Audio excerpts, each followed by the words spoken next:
The following comments were pulled from the Easy Allies Patreon page among our $10 and above patrons. They represent what our community was playing and talking about in December. We asked the community to share with us their favorite games of the year. And so, another year has come to a close. There have been a plethora of great games that have come out. There was truly something for every type of gamer, and that is fantastic. VR also became a household thing this year, opening up all new possibilities for gaming as well. We've had games that have been long awaited finally coming to fruition, as well as a few hopeful promises made. There have been disappointments, those that have lived up to the hype, and those that blew expectations out of the water. You can easily look back at the catalog that 2016 provided, and without a doubt, find something special. With the new year upon us, I must say, the future for gaming looks great. I'm sure there is something for every individual to look forward to. Most importantly though, to all fellow allies, I wish you all the happiest of New Years. To the unwritten future that lies ahead, may your days be filled with joy, happiness, and be simply spectacular. Cheers. 2016 will go down as a particularly strong year for games, and on a personal level, it has been easily the most significant year of gaming in my life. Not only did we get a new entry in one of my very favorite franchises, Deus Ex, but the masterful reboot of Doom, and the technical marvel that is Uncharted 4. In addition, the world was introduced to VR, which flips gaming on its head. Until Dawn Rush of Blood was the standout VR title for me. I was also inspired to play a whole bunch of classic games that I've never gotten around to before. I would not have been nearly this invested in the world of gaming if it weren't for none other than the Easy Allies, which easily joins the list of best new additions in gaming in 2016. You all took a risk to make this happen, and I have utmost respect for it. Your enthusiasm for games has driven me to more actively explore my favorite form of entertainment. And a shout out to Easy A Chat as well, who is almost strangely polite and easy to get along with. Can't wait to see what comes next in 2017.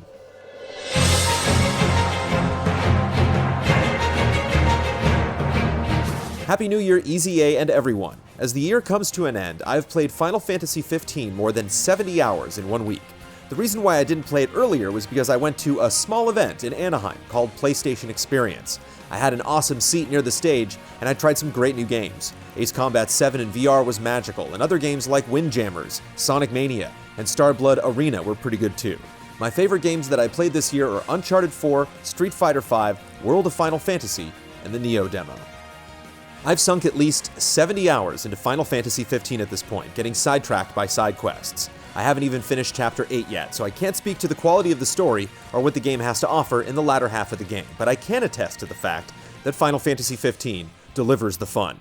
Changing tune, however, I'd like to give a shout out to an indie game I've sunken some time into, Death Road to Canada. It's a mashup between Oregon Trail and the zombie apocalypse, where you and other survivors road trip your way to Canada, trying not to die for making the wrong choices. Create your own little character and others that you may stumble upon when making your way to the border. The game is a lot of fun. Everyone should check it out. Perhaps even group stream it a week in the new year. Though I love video games, I often find myself binge watching Netflix, but once in a while there comes a game that pulls me out of that habit. One of those games this year is Final Fantasy XV, a game I feel home with and bringing back that magic, which few games do nowadays. That feeling of playing Ocarina of Time together with your brother during Christmas break. That jumpy feeling of bouncing through Banjo-Kazooie. Yes, Final Fantasy is back. 2016 was a disappointing year for storytelling in games. To reflect that, the highlights of the year are accomplished primarily for their gameplay, rather than their narrative impact. I found Final Fantasy XV to be a wonderful game, but the befuddling later chapters are frustrating in a way that is reminiscent of finding a fly floating in your beer. Dark Souls 3 undeniably tweaks the combat to the series' zenith, but the deliberate repetition of old lore is repetitious all the same. Uncharted 4 is perhaps our greatest storytelling accomplishment of the regular GOTY picks, placing an intimate tale of family, husband and wife, brother and brother, against tropical seas and pirate mystery that, despite its many successes, still ended in a way that left me feeling flat and unfulfilled. I find myself looking back on the year that was and remembering other games more fondly, all united by a single trait. Yakuza 5 somehow upped the drama of its prequel, and Dragon Age Inquisition and all of its DLC told me a tale with a vibrant cast of characters and meaty revelations. Diving into Final Fantasy XIV for the first time meant that I had a lot to see, but the peaks and valleys of quiet campsite conversations and violent coups d'etats meant that I saw it through to its cutting edge, with special mention required for June's 3.3 update, which tightly and masterfully concluded Heavensward's story arc in thrilling fashion. All of these games didn't release this year, but define my gaming memories of the past 12 months. The single hope I have for a defining game of 2016 rests in The Last Guardian, which I'll subsume over the holidays. But even if it doesn't embody that designation, I won't feel too bad about it, looking at the year ahead. With Danganronpa 1 and 2 Reload, and the Nonary games, Persona 5 and Stormblood, and more, coming in mere months, I'm certain to have my fill of thought-provoking storytelling expeditiously. And Yakuza 0? Pre-ordered, baby. What a year. I felt as if this was the year this generation of consoles could finally stand up to its predecessors in terms of both quality and quantity. For me, the pillars of 2016 were Overwatch and its ability to stand toe-to-toe with the FPS shooting giants. Gravity Rush Remastered introduced Cat on the big screen. JoJo's Bizarre Adventure Eyes of Heaven was a fan's dream come true. But for me, there were really only two options for GOTY in this year of great games. Both The Last Guardian and Final Fantasy XV were games who were the horizon for me for so long. So beautiful, yet the closer you tried to get, the further they leapt away. But after the long wait, they're here, and both were amazing. But Noctis and his pals really took it for me. I'll never forget the journey I took with them, both in-game and during development, and because of that, my game of the year was Final Fantasy XV.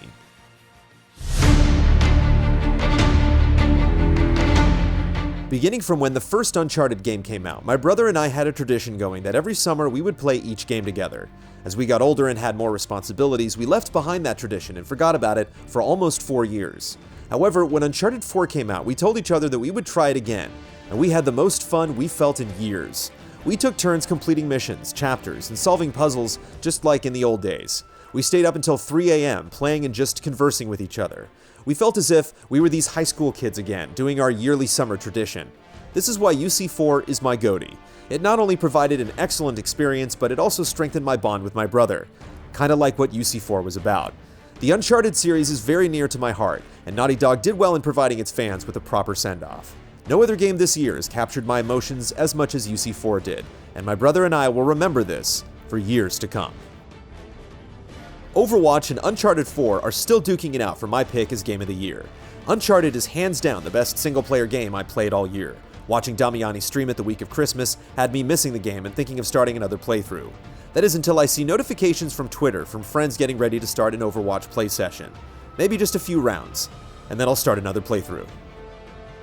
While I am enjoying The Last Guardian, I can't help but feel the way I did about The Force Awakens when it came out. I loved it at the time, but when I look back on it now, it wasn't as great as I thought it was. I think Game of the Year needs to linger, allowing you time to think about it. That is why my GOTY is Uncharted 4: A Thief's End. When I first played it, I felt so excited, pretty much how I currently feel about Rogue One. But unlike the last film, those feelings I had have stood the test of time. I often find myself thinking about the game every now and then randomly. As Huber says, Uncharted 4 is the culmination of the series.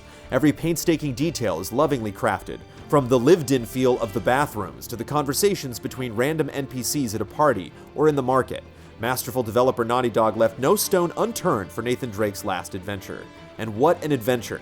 Saying goodbye to these characters we've known for a decade is like saying goodbye to old friends. Uncharted 4: A Thief's End will likely go down as one of the greats, and is a perfect ending to an amazing series. 2016 was an objectively bad year. We lost some amazing people, and our country seems to be as divided as it's ever been in my lifetime. I'm so very thankful that 2016 was one of the best years for gaming. Whenever I was feeling down about the world outside my window, I could very easily lose myself in the ruins of an abandoned pirate utopia, or the waterfall-surrounded canals of a Venetian-inspired city, or the grimy trenches of a war-torn countryside. Even shotgunning my way through hell helped me forget about the actual hell that currently exists in the real world. With immersion in mind, I have to give my nod for Game of the Year to Uncharted 4: A Thief's End. I wanted to pick something else for the sake of originality, but I'd be kidding myself if I didn't admit that this was the best gaming experience I had in 2016. Naughty Dog just gets it right. They're on another level when it comes to storytelling. They know how to bring out emotions that other game developers simply can't touch. It's the subtle interactions that make it the most real. For example, there's a point early in the story where Elena is talking about her work and Nate's mind begins to daydream about treasure hunting.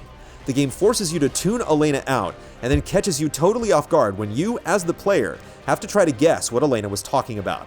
We've all been in this situation, and I can honestly say that a game has never made me feel guilty and embarrassed like that scene made me feel. That experience, and others like it, left me floored. Every little detail seems to be in place. I'm the type of gamer who struggles to complete games, and I've already finished Uncharted 4 3 times on 3 different difficulties. I'm also completely in love with the multiplayer side of the game. It just feels so fresh. I cannot wait to get my hands on the co-op modes. It was a great year to be a gamer, and I'm very happy to put Uncharted at the top of my list. Drake, thanks for all the memories.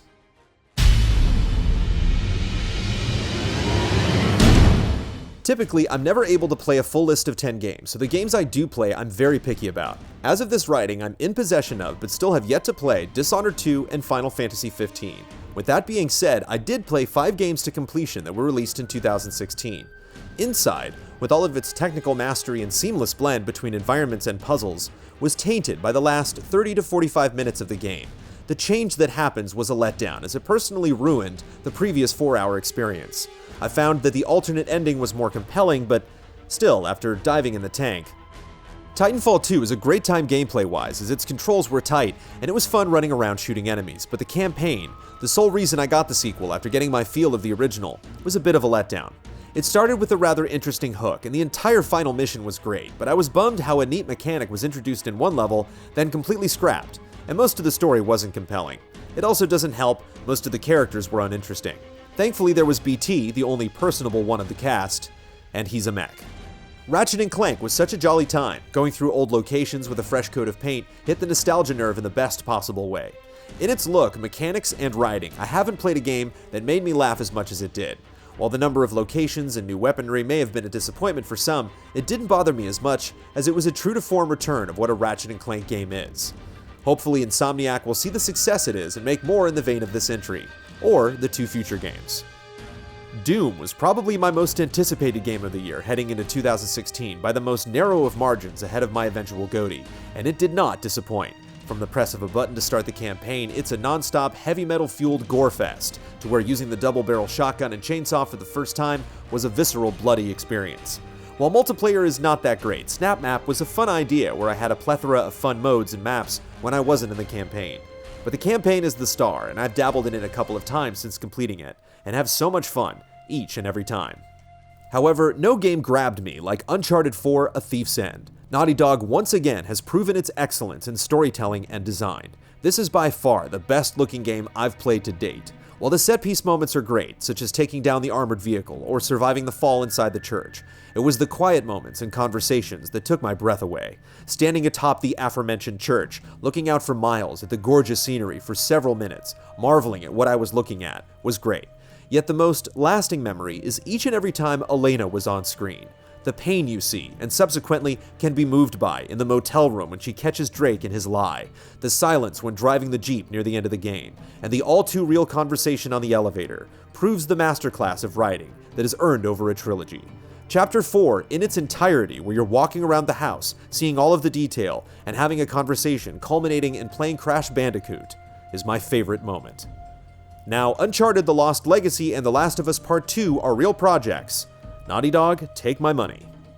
This year I've purchased more games than I usually do. I've purchased every game on just about everyone's list of nominees for Game of the Year. This was a tough year for me to choose, but ultimately I narrowed it down to 3 choices: The Last Guardian, Final Fantasy 15, and Uncharted 4. Ultimately, I had to go with the game that I thought about for days after I completed it, and so my Game of the Year goes to Uncharted 4 for its great narrative, amazing visuals, and diverse environments.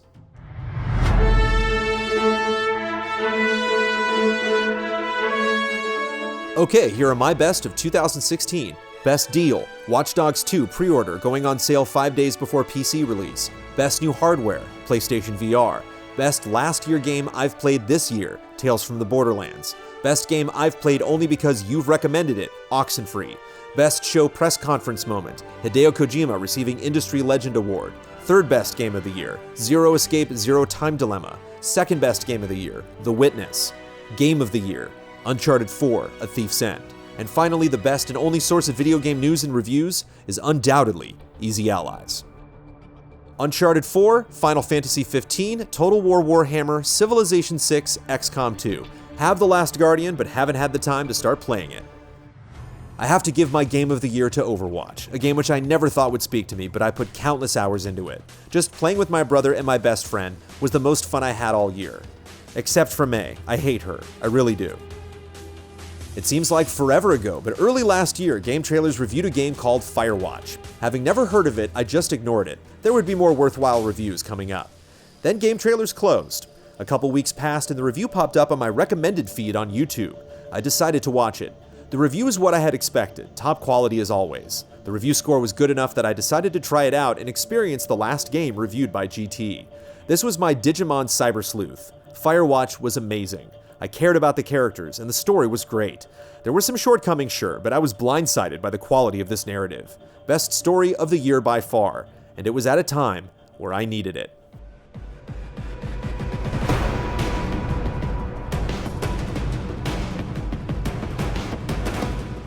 There have been so many amazing games this year. When I got married over the summer, my single-player gaming time was drastically reduced, and mostly replaced with local co-op games with my wife, which has easily been just as fun, if not more fun. Regardless, I'm still very grateful to have gotten my hands dirty with plenty of great games so far. When I want to jump into some excellent multiplayer, beautiful visuals, audio, and effects, I go with Battlefield 1.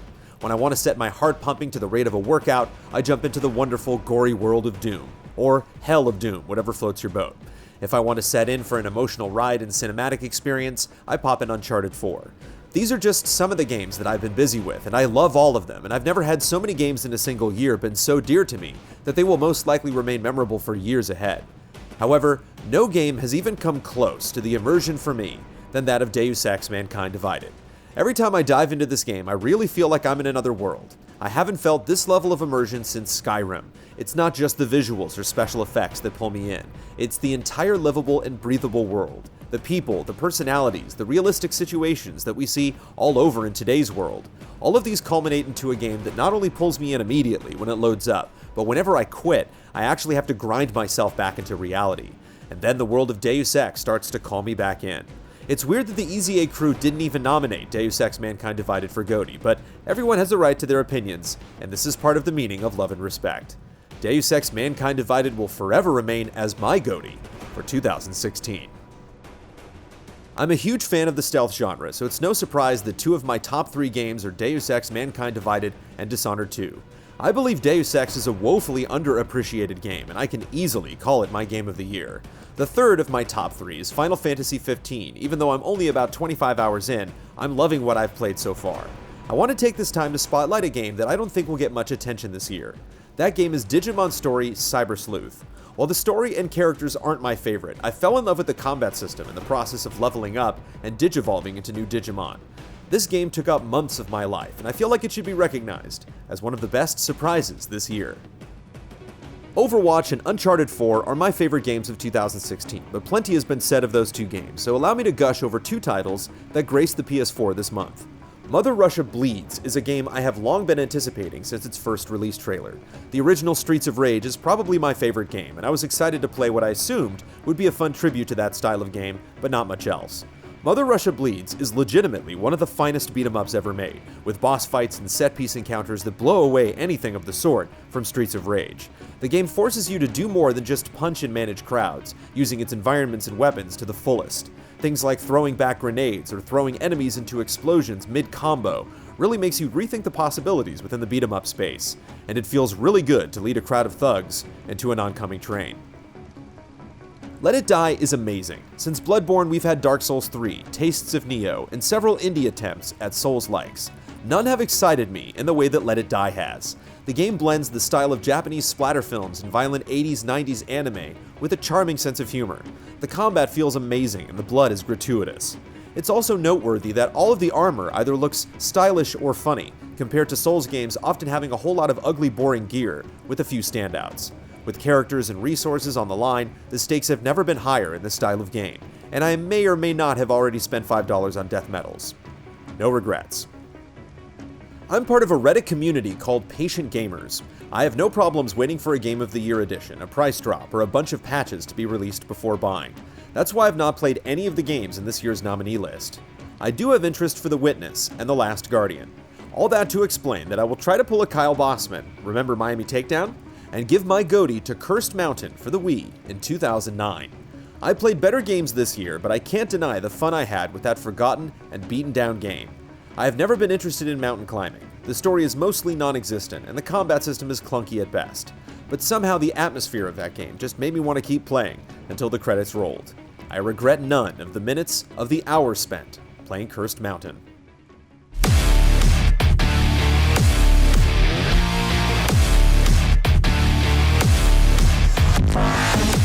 With so many great games released this year, it's hard not to talk about all of the impactful experiences I've had with this passionate hobby of ours. So I'll be terse. Doom. Cue the Doomslayer track. I implore everyone to watch Doom Resurrected documentary by NoClip hosted by Danny O'Dwyer to completely understand why Doom is a masterpiece in tone, gunplay, and that incredible feel of being the Doomslayer. Everyone needs to learn how a tutorial should be. The first 15 minutes of this game is your ticket given for the full train ride. You smile with glee and hunger in your eyes to kill demons. Out of so many great shooters this year, the year of the gun, Doom Guy stands on top of the hill made of the dead corpses of competing FPS games. With all my love and respect, Doom is my game of the year. There was a lot to love in 2016, particularly if you're a dedicated fan of JRPGs like myself. Dragon Quest VII, Trials of Cold Steel, Fire Emblem Fates, Tokyo Mirage Sessions, Pokemon Sun and Moon, and unbelievably, Final Fantasy friggin' 15. If you like time sinks from the East, 2016 did not disappoint. Still, the game that ripped out my still-beating heart was Doom, and I am so damn grateful. My GOTY for 2016 is Doom, a perfect blend of retro, arcade-style gameplay combined with modern graphics and technology. All future reboots across all forms of media can learn so much from Doom. Stay true to the original material and knock it up to 11. 5 out of 5 stars. I have played so many video games this year, I can't choose a GOTY when it comes to video games, so this year, I'm gonna throw a curveball. My GOTY is a board game, Secret Hitler. Secret Hitler is a social deduction board game in the same vein as Werewolf and Mafia, but set in World War I in Germany. It pits Hitler and his fascists against liberals. If you haven't played this game, I highly suggest you go check it out by buying it on Amazon, or buying Tabletop Simulator and playing the mod for it on there. Huber was lukewarm in his review, but I had more fun playing Ratchet & Clank than anything else this year. I missed out on owning a PlayStation 2 when I was a kid, so this was my introduction to the series. I've always loved 3D platformers, and I've never felt like we have enough of them. I played this one with my brother, just like we used to play Banjo-Kazooie and Donkey Kong 64 together. I hope we can do it again when the Crash Bandicoot Insane trilogy comes out. For sheer ambition, the unity of its aesthetic direction, and yes, at last, commitment of its team to fundamental improvements, my GOTY is No Man's Sky. Video games are frequently exquisite works of papier-mâché, managed to deviate from the developer's scripted path, and you'll find you've torn a hole in the game's universe. No Man's Sky is an attempt to make worlds that work like worlds. More often than not, they do. Game developers, more like this. I had to come back and edit this, but after playing through all of Yakuza 6, there are no words to describe that ending. Kiryu, if this is your last time strolling the streets of Kamurocho, you went out on a high note. Fuck, that final scene still makes me tear up just thinking about it. 2016 was a great year for games, and I'm really happy that both Final Fantasy and The Last Guardian turned out great in the end.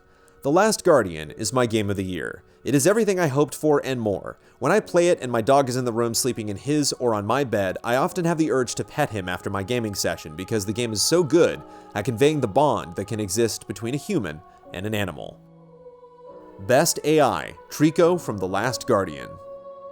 I know I should probably have a ranking of my favorite games of the year, and though I have enjoyed many, there's only one game that I feel will stick with me for my whole life. That game is The Last Guardian. I'm an animal lover and have a very special relationship with my dog Thor, who I've grown with. Seeing how Fumito Ueda and his team have managed to bring such a magnificent creature as Trico to life is just breathtaking.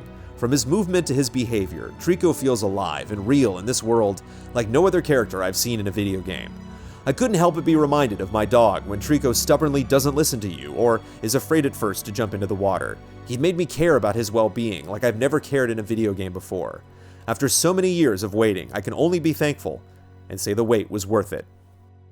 The Last Guardian is a complete and total mess on a technical level. When the game works, it's a 10 out of 10, and I honestly believe I will remember my time with Trico forever.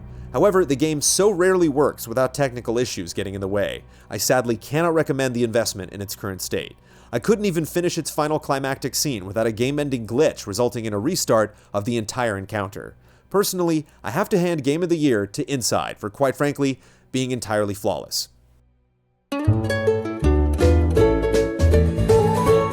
When GOTY Talk began for 2016, there was only one game, or is it two games, that I knew I had to mention, Pokemon Sun and Moon.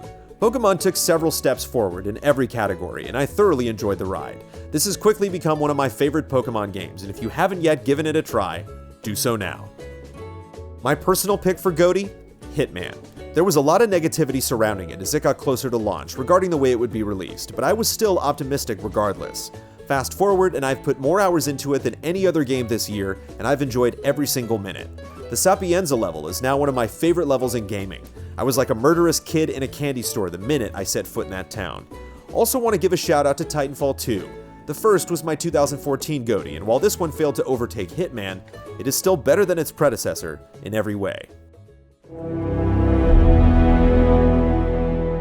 2016 has been an absurdly good year for gaming, and best of all, has had the love spread around across genres and across the calendar. A slow, even burn of awesomeness. My top 5. Number 1, Hitman. The game is one of the most insanely well-crafted games I've ever played, down to the last detail. The game oozes context. The various environments are all used to their fullest potentials, and it stands out not just as an action game or a stealth game, but as a puzzle game. They took a gamble with the episodic structure and it paid off phenomenally, and it's probably been the source of more consistently good content among some of my favorite gaming personalities than any other single game this year. Number 2, The Witness. It's just line puzzles and still manages to teach you half a dozen new languages, forcing you to almost endlessly check your own assumptions about rules, but never in a way that is unfair. Possibly the best pure puzzles in any game ever. Also, it doesn't have time travel puzzles. Those suck, and I'm glad to see it didn't fall into the trap of throwing them in, just because that's a thing you do with puzzle games. Number 3, Titanfall 2. Everything about that game just feels so good. It's similar to Overwatch in that respect, but the campaign in Titanfall 2 just puts it so far above anything else in that genre. It's short and sweet. It introduces new mechanics, but they never overstay their welcome to the point where they feel like gimmicks without a purpose. It hits every note that it needs to, even if the human AI buddy story is a little by the book. Number 4, The Witcher 3 Blood and Wine. DLC that is better and more complete than most full games, and just a perfect way to wrap that game up. As close to perfect as it can be given the restraints of The Witcher that will never quite click for me, aspects of the combat and whatnot. Number 5, Forza Horizon 3. It's Forza in every way that you could hope. It is not necessarily flashy or a huge leap forward for the series, but it is pure quality. As far as open world games go, its approach to progress and unlocking new elements is a welcome way to spread your attention around. Honorable mention, Uncharted 4, a truly masterclass game with ridiculous polish. It loses points for me because it commits the unforgivable sin of introducing a new, unavoidable mechanic at the very end of the game. That left a bad taste in my mouth at the time, but the overall experience is just so great. I'm biased, but my overall GOTY has to go to Gravity Rush Remastered. I was into Gravity Rush ever since it was revealed as a Vita title. I bought the Vita primarily just to play Gravity Rush, and ended up loving it. When Sony revealed that both a remastered version of the first game and a sequel was coming to the PS4, I knew I would be getting both titles day one. I'm very glad that Sony did not let this series die, and cannot wait for next month to arrive so I can finally play Gravity Rush 2. And since I am biased, unless the game is a colossal F-up, Gravity Rush 2 will no doubt be my GOTY for 2017. All hail the Gravity Queen. Some honorable mentions: World of Final Fantasy, Neo Alpha and Beta, and Doom. My GOTY is hands down Persona 5. Very few other games lately have managed to be so fantastical and grounded at the same time. It is almost a perfect game. Let's get right into it. Surprise of the year, Doom. Best game to play with my girlfriend, Overcooked. Why does everybody hate this game? I like it. No Man's Sky. Best game not in my genre, The Witness. Best VR game, Bound. GOTY, Dark Souls 3. Most hyped for in 2017, Neo, Switch. Favorite podcast, Frame Trap. In December, I played a metagaming challenge with parts of my family that was heavily inspired by the Allies' love and respect for all types of games. The participants were me, my two brothers, and the girlfriend of one brother. Naturally, we all have different favorite games, but our tastes are not only varied, but sometimes absolutely orthogonal to each other. On the other hand, every now and then I get a great gaming recommendation from a game from them that I had not discovered otherwise. Moreover, I always have the feeling that there are some gaming gems which, in my opinion, everyone should try at least once. With the challenge, I wanted to force the others to play some games that I absolutely love, and vice versa. Here's what we did. Each participant picked for each other participant one game that had to be played for at least 4 hours. However, there were 2 constraints. 1, it had to be a game that the other person already owned, and 2, it had to be a game that had not received a fair chance yet, meaning less than 1 hour of playing time. To be more specific, I picked Saints Row the Third for one brother, Gunpoint for the other, and The Swapper for his girlfriend. In return, I got Monaco, Aquaria, and Insanely Twisted Shadow Planet. To put a bit of pressure on everyone, we gave us a deadline of 1 month. To make it quick, and to be honest, the 3 games I played were in my opinion neither one of the greats, nor could I recommend them. However, it was absolutely great to play a game and try to ponder why the other person likes that specific game, and why he or she picked it for me. I played them differently, and in the true spirit of Kyle Bossman, tried to find something in each game that is likable, or at least stood out to me. Beginning of January, the 4 of us will reconvene and discuss the experiences we had, and I'm really looking forward to get the opinions of the others for the games I picked. I hope that the others enjoyed the challenge as well, and that we can make it something we do on a regular basis. It is likely that most of us have shared the Christmas experience of getting the gift of mistake, a gift that was not quite exactly what was asked for. As gamers, we can't blame our loved ones for their lack of knowledge of our hobby and can only appreciate their thoughtful attempt. This year, my wife told her parents that I was looking for a Super NES to replace the finicky one I already own. My mother-in-law went to a used game store and unknowingly asked for a Nintendo. As a result, she was sold a Nintendo 64. Upon hearing this, my wife informed her that we already have 2 of those, one from my childhood and one from hers, and both were in perfect working condition. My mother-in-law went back to the used game store and asked for a refund. She was told that there were no refunds. She explained the situation and that she was looking for the older Nintendo. I heard this story immediately prior to opening my present, and as I opened my gift, completely expected to find an SNES. In a year where the general public scrambles to find a sold-out classic console, I was pleasantly surprised to what I found. It was an original Nintendo, complete with 2 controllers, a zapper, Super Mario Bros., and Duck Hunt. The last time I had been in the presence of one of these, I was 8 years old. I had an NES, and gave it to my friend Brandon, whose last name is not Jones. I was getting the Super NES, the one I'm trying to replace, and Brandon loved playing it whenever he came over, so it made sense that he'd inherit my old toy. We played it plenty of times as I visited his house, blowing on cartridges and even finding a way to keep those cartridges down in the system with a giant eraser long after the spring and the holder stopped working. I never expected to see an original Nintendo, let alone own one again. It was the perfect gift, the mistake gift that made up for all others, and it was better than anything I could even imagine asking for.